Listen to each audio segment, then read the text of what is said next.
Indonesia, ya di Indonesia kan negara kesatuan ya. Ya. Kalau di Indonesia, ciri-ciri yang pertama itu memiliki satu konstitusi undang-undang, contohnya apa? Memiliki contoh dari memiliki satu konstitusi undang-undang. Contohnya, konstitusinya Indonesia apa? Undang-undang Dasar 1945. Itu yang disampaikan Raka betul banget ya. Berarti Raka memperhatikan ya. Memiliki satu konstitusi undang-undang. Di Indonesia sendiri contohnya adalah Undang-Undang Dasar 1945. Bu, tapi kan di Indonesia juga ada undang-undang KUHP, undang-undang perdata, undang-undang hukum tata negara dan lain, betul? Itu ada banyak, Bu. Katanya cuma satu, ya Pak? Ya. Nah, Undang-Undang Dasar 1945 itu merupakan induk dari seluruh undang-undang yang ada. Ya. Artinya, misal kalau kita berkaca tentang hukum tata negara, maka fondasi utamanya harus berdasarkan kepada Undang-Undang Dasar 1945. Jangan sampai ketika kita membuat sebuah produk undang-undang justru bertabrakan dengan undang-undang utamanya, konstitusi utamanya, yaitu UUD 1945. Coba saya mau tanya, siapa yang hafal Undang-Undang Dasar 1945? Pembukaan pertama saja.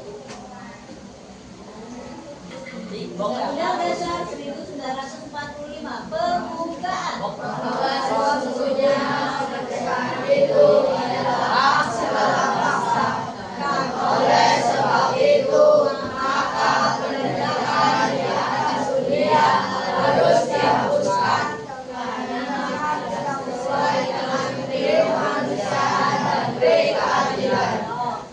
Artinya, kalau seandainya DPR ingin membuat sebuah undang-undang, maka harus mengacu ya, produk undang-undang rancangannya dibuat oleh DPR, disahkan oleh MPR.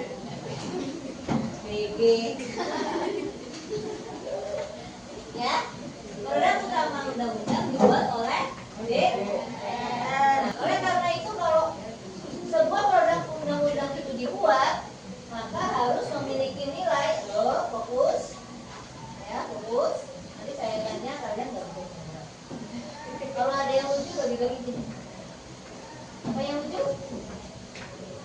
Ada yang lucu? Oke, saya lanjutkan ya. Fokus dulu. Ya, saya lanjutkan. Undang-undang atau peraturan yang ada di Indonesia harus mengacu kepada Undang-Undang Dasar 1945. Hah? 46? Hah? Wah, gak fokus kan?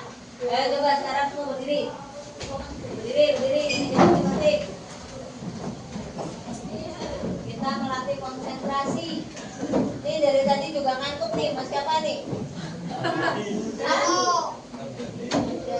Mas Hamdani ngantuk dari tadi, lemas. Ya, kamu begadang ya? Enggak. Kalau siang memang jam rawan ya. Oke, kita main ice breaking sebentar. Kalau ibu bilang pagi, kalian tepuk tangan 1 kali. Siang 2 kali. Siang 2 kali. Kalau malam, malam tepuknya setengah doang. Karena kalau malam kamu kan nggak berisik. Itu ya. Siap, konsentrasi. Pagi. Ini kalau yang curang kamu kasih tahu ya, jangan dihubungi temannya. Pagi. Siap. Pagi. Siang. Malam. Masih ada yang belum konsen. Temennya apa lagi? Siap, konsentrasi.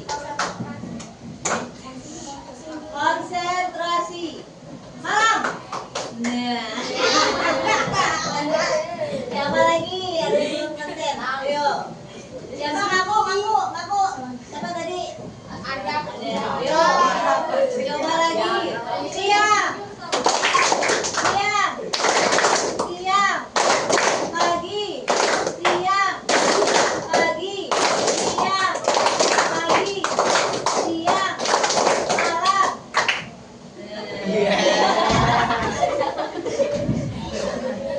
yang konten?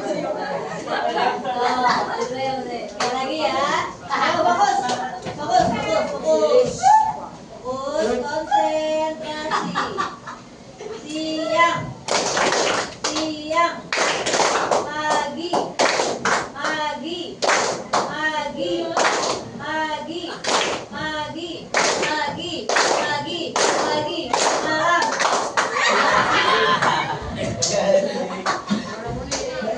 Ayo anak-anak buat semuanya.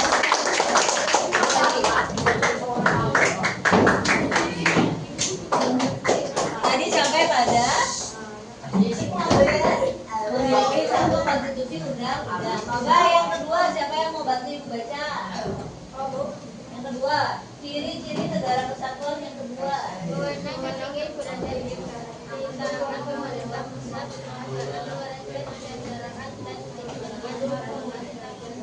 tertinggi pemerintah pusat. Pemerintah pusat itu siapa sih? Mas, duduknya yang betul. Pemerintah pusat siapa sih?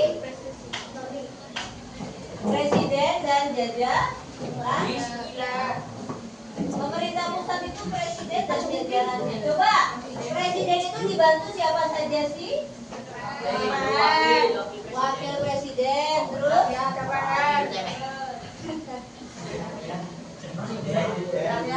presiden dibantu siapa? Jawabnya yang serius. Jangan ngebang-ngebang. Ayo. Pindah nanti kamu. Imam. Presiden dibantu wakil presiden, terus dibantu siapa lagi?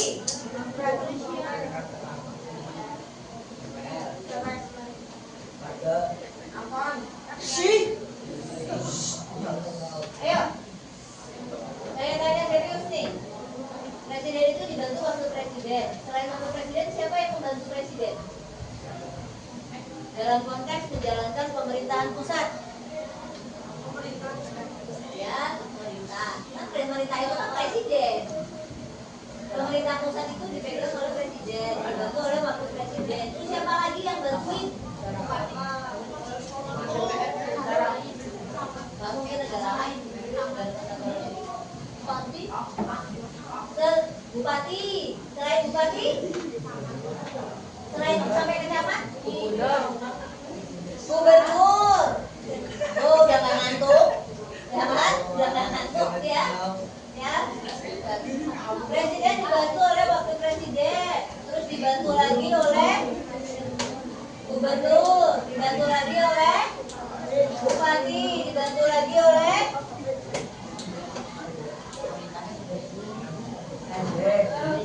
ya gini, anak-anak saya jelaskan. Pemerintah pusat itu kepemimpinannya dipegang oleh presiden. Dalam bekerja, presiden itu nggak bisa sendiri. Selain dibantu oleh wakil presiden, presiden itu juga punya yang namanya menteri. Namanya menteri. Itu adalah pembantu presiden di berbagai bidang yang sangat krusial dalam menjalankan kehidupan kenegaraan masyarakat Indonesia. Walaupun itu masih ada lagi yang bantuin, ada staf ahli, ya.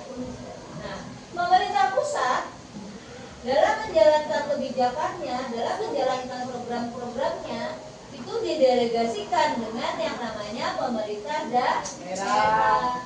Pemerintah daerah itu siapa, Bu?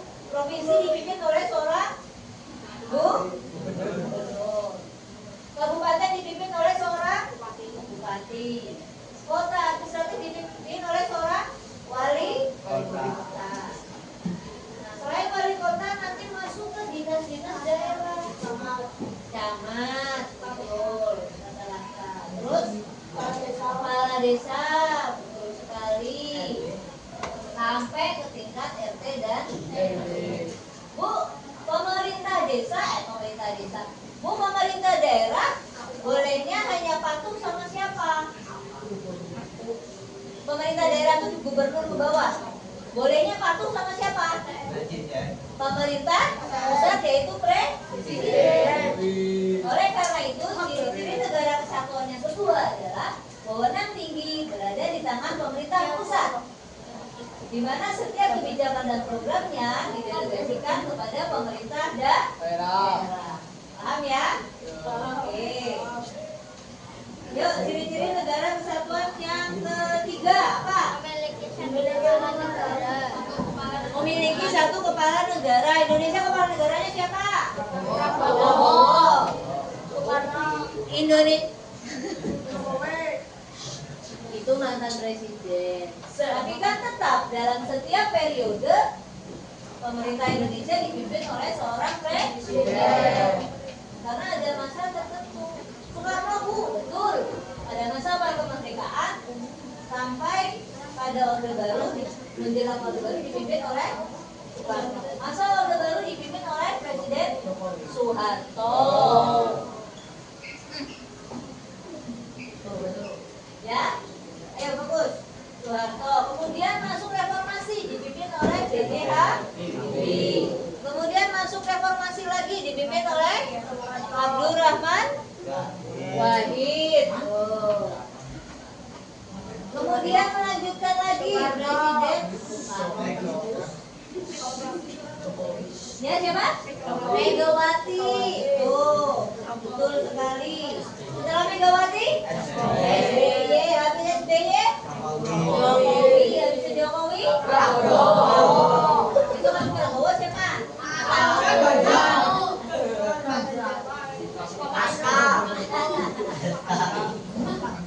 Ya. Jadi, meskipun kita sudah beberapa kali berganti presiden, tetap Indonesia hanya memiliki satu kepala negara. Ya. Oke. Terakhir ya. Yang keempat, apa itu? Memiliki sebuah dewan menteri dan dewan perwakilan rakyat.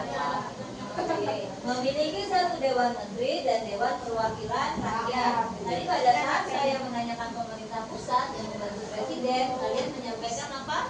DPR, Bu. DPR, Bu. Ya. Ayo yang betul duduknya biar sama tuh. Coba. Biar sejarah punya sama.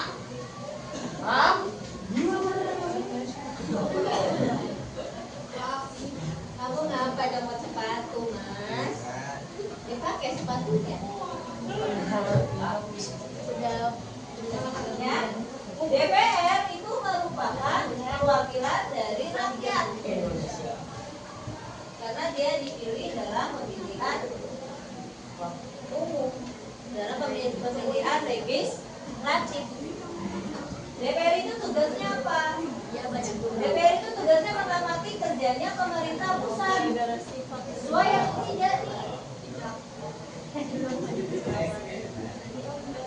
Ya, ada yang belum tepat, ada yang sudah. Itu kan pasti ya. Dalam setiap pemerintahan pasti begitu. Nah, yang tidak tepat itulah yang pada akhirnya wajib dikritisi oleh rakyat melalui Dewan Perwakilan Rakyat. Ya. DPR menerima aspirasi dari rakyat. Mau menjelaskan? Dewan Menteri, seperti yang saya bilang tadi, Presiden dibantu oleh para menteri.